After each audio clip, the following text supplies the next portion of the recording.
Okay, so we're at my friend Shannon's house and she's getting all decorated for Halloween. And the story came up about haunted houses in real estate. And of course, I have a story because I've been doing this for 32 years.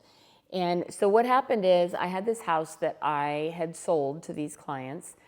And it was kind of an interesting house because when I went to the house, the son was living in a trailer in front of the house, and the house was this two-story home that his parents had bought, but they had never actually moved into the home in the 12 years that they owned it, which we already thought was kind of a weird situation, right?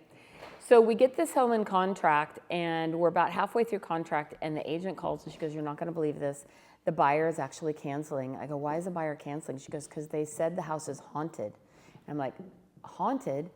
What do you mean it's haunted? How do they know? Like, where did they hear it was haunted?" And she goes, "Well, they went to the school to register their daughter for school, and the secretary said, 'Oh, you're buying the haunted house.'"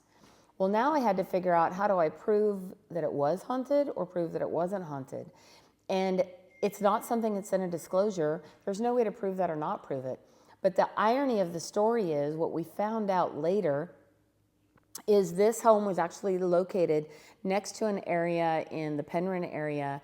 That years ago, there were Chinese walls that were built. It was during the period of time when they had brought the Chinese here as prisoners, and they were forced to build these walls. And what had happened is there was an old well, and a couple of the Chinese people had fallen down in the well and had died.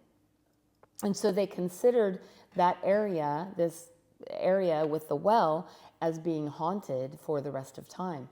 It wasn't actually on this property, it was next door to it, but there were swirling rumors going around that this house was haunted. We never could prove that it was haunted or not haunted. Those buyers bailed and went and bought something else, and another buyer came along and bought it, and they didn't care if it was haunted.